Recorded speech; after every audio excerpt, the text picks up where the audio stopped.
The combination of sounds that Billie uses does not happen naturally in the real world, but most people when listening won't notice this, and that's what makes it so great. However, what she's doing is really unnatural and it defies the laws of gravity and physics. Hey, what's going on everyone? This is Nick. If you're new here, I'm a Brooklyn-based musician, and today I'm going to be talking about why Billie Eilish's song Your Power is so good, and I'm going to talk about the parallels between music theory and music production. So let's take a second to talk about modern pop and the parallels between music production and music theory. So one thing that's pretty polarized in the music community is pop music. Some people really love pop music, some people really hate it, and you have some in betweens, but the general thing is like, oh, pop is so simple, it doesn't follow any of the conventions of conventional music theory, or, oh, it's so simple, it's just 3 chords, and things of that vein. But music production tends to follow a lot of the same principles as music theory, it's just looking at different aspects other than the harmony. Within the realm of modern pop music, we kind of shifted away from harmonies and harmonic elements to a lot more elements, and this sort of opened with the floodgates of music production, with everything being so accessible and a new variety of sounds that we couldn't get before. But actually, a lot of music production sort of follows the same kind of structure as music theory. For example, one sort of popular performance practice would be writing or playing a song for a specific venue. Like for example, if you look in any music history textbook, you'll find the different arcs between sacred and secular music. And for example, you have monophonic melodies like Gregorian chants that were intended to be performed in a church because the reverbs of a church were really big, and you can really hear the sounds of the modes within the Gregorian chants. And music production sort of does these things. With the advent of reverb plugins, we can now put any instrument in any room and we can blend them together.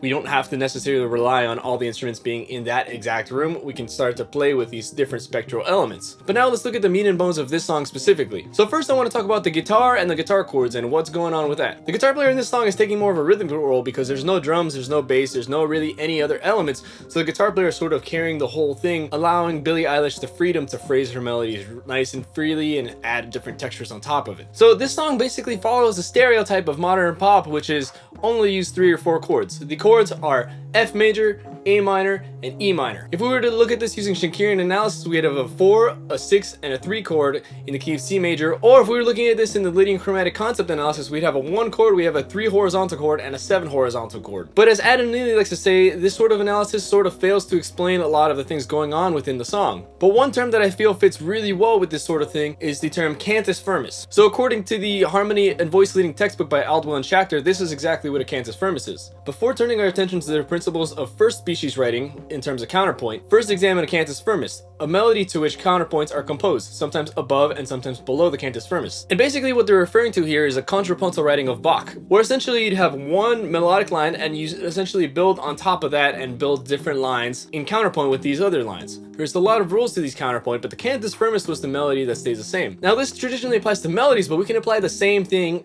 to these chords. These chords are really a stack of different melodies, and within each of these chords we have similar motion. Now with this cantus firmus being the chords, Billie Eilish changes her melody notes and all the other textures around it start changing, while the notes in the chords stay exactly the same. This is counterpoint, it's what's known as oblique motion. If you want to know more about these kind of things, check out my video on how to make your guitar chords sound like a Bach chorale, where I go more in detail about these counterpoint things. But let's go back to Your Power. Another really interesting thing about the guitar is that while the chords are really simple, there's a lot of things changing about the guitar. So when you're in jazz school, one thing you learn is that creativity comes from limitations. One personal example I like to give is Wayne Kranz's formula exercise, where essentially you limit yourself to a few frets on the guitar and you have to improvise using those frets using a specific formula is what he calls it, which is sort of like a pattern or scales. It's really a collection of notes, and basically you have to find 4 frets and you have to make music using those notes in those 4 frets without leaving the frets and trying to stick to 1 finger per fret. Now what this exercise does is that it forces you to be creative. You know, if you're a musician, you're definitely a creative person, and this limitation will probably bog you down because you're like, how do I make music with these chords? But that sort of internal exigency will allow you to be more creative, because now you're thinking, oh man, I really have to make this sound good. How do I make this sound good? I don't want to be on Billie Eilish's record sounding bad. So the limitations are you have these 3 chords to work with, you're in 4/4, and you have to keep the chords in the bar lines, and you can't play too busy because you want to back up Billie Eilish. You don't want to get in her way because the music's about her. Her name's Billie Eilish. That's the name of the project. And after taking a look at the song, this is exactly what the guitar player was doing throughout the sections. So with the intro, you have the guitar player strumming the strumming pattern, and it's pretty open sounding, letting the chords ring out, and you have another guitar overdubbing a melody on top, which is foreshadowing the chorus because it's the same melody. In the pre-verse, it's just open chords under Billie Eilish, and then in the first verse, it's a similar rhythm pattern, but instead he's palm muting the guitar, meaning he's not letting all the strings ring out, and it's a more percussive and it's a shorter sound. So so far within these sections, everything starts to change little by little, and the changing of the patterns actually kind of demarcates the sections. Like, now we're here, now we're here, now we're here. If the guitar player was just playing the same way over and over, you wouldn't really notice the difference. Now, typically in like jazz or classical, these things would be noted by different chord changes, or like a certain chord would happen in a certain spot, or change within the harmonic rhythm, like the chords being slower or faster. But in this texture, he's just changing the way he's playing it physically. So then when the first chorus hits, the guitar player plays the open chords again, a shift away from the palm muting, and the second verse, he starts palm muting it again. Then in the second chorus, the guitar player drops out altogether, and then you have keyboard pads playing the same exact chords the guitar was playing, but now on sustained keyboard pads, so it's a different texture. The guitar player does come in and out a little bit, but it's like barely audible, it's like really quiet, and it's just like a sort of additive texture. Now what's interesting about the outro is then the guitar player goes back to the intro and playing that same exact thing, but now with Billie Eilish humming the melody. So we really have this nice and defined story arc, and the guitar player is helping tell the story of the song. So even though the chords are really harmonically simple, there's a lot of textures you can do. In addition to that, now I'm going to grab my guitar and show you a few different ways you can manipulate the sound of a guitar. So now I'm going to play through the chords, and I'm going to show you a few variations you can get on the strumming pattern. So I'm going to start with it just open like how they do it in the song.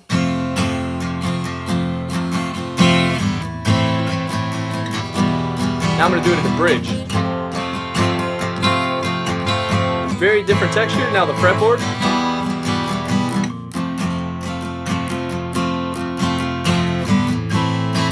And now I'm going to palm mute.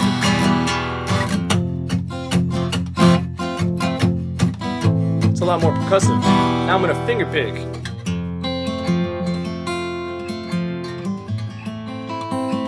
Now I'm going to pluck.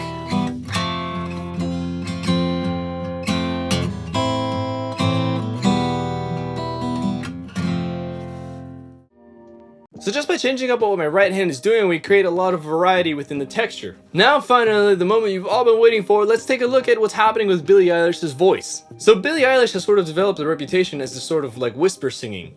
We hear that in a lot of her songs, and it's like really powerful and it feels really intimate. However, what she's doing is really unnatural and it defies the laws of gravity and physics. So if you've ever performed in a scenario where you have like a guitar player and singer and no one is mic'd and no one has an amp or anything like that, you'll know that the singer has to project to a certain degree and the guitar player has to play quiet to a certain degree in order for the sounds to blend really well. You have to focus a lot on balance. This is something they talk about in music school a lot, but in this song, even though the guitar player has this sort of intensity and Billie Eilish has this sort of like whisper, the vocals are still substantially a lot louder than the guitar throughout the whole song. Now this can be done through mixing and compression and like adding volume to it, but that's already something that we don't naturally hear in music. This also has to do with the fact that volume does not equal intensity, because the guitar player is playing more intense even though it's quieter than Billie Eilish. So volume and intensity are two separate things. But another thing that makes it even more weird is the choice of reverb that they use. So if we look at the definition of reverberation in the textbook The Sonic's Experience, we get this: a propagation effect in which a sound continues after the cessation of its emission. Reflections of the sound surfaces in the surrounding spaces are added to the direct signal. The longer these reflections conserve their energy, the greater the reverberation time. In everyday language, reverberation is often referred to as a cathedral effect, or by extension as echo. And when you instantiate a reverb plugin in a digital audio workstation, in other words, what you use to record music, it makes it sound like the voice is in a different room, or whatever instrument you want. And it can sound really organic and really natural, or it can sound unnatural like in this case. And one of the reasons is because Billie Eilish is singing so quietly that her voice cannot activate the reverb of a room. For example, so if I speak like this in my living room with pretty high ceilings,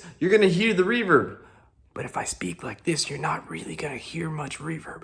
But the fact that they do this and defy the laws of physics is what makes it awesome. The combination of sounds that Billie uses does not happen naturally in the real world, but most people when listening won't notice to this, and that's what makes it so great. This is also one potential explanation as to why the older generation doesn't like newer pop music or new music in general. The fact that the older generation is used to older recordings that are a little more organic, less unnatural effects, although they still exist, could potentially turn off older people to newer music because they're hearing a lot of things that they've never heard before, and sometimes the unknown is kind of scary. Music production to me is like essentially when you're going to a concert and you have the best seat in the house, but it's even better because you're in all the seats at the same time and everything is so pristine and perfect and it hits you in some sort of emotional ways. So now this is the reason why I think that Billie Eilish is really awesome. So Billie Eilish was doing an interview with Jimmy Fallon back in 2019, and one thing she said in the interview that really struck out to me was this: I grew up listening to so much different kinds of music. I was all over the place, and I think I put it into my music. And with the album specifically, there was one thing I really tried to do, which was that there were like 14 songs on the album, and one of the goals I had was I wanted to make an album that I could put 14 people in a room that each have fully different tastes, and that if I played them my album, each person would like one song. Jimmy Fallon also seemed to be pretty amazed by this sentence. But with the examples I presented earlier, this totally checks out. I did an analysis video of Billie Eilish's tune My Future a while ago,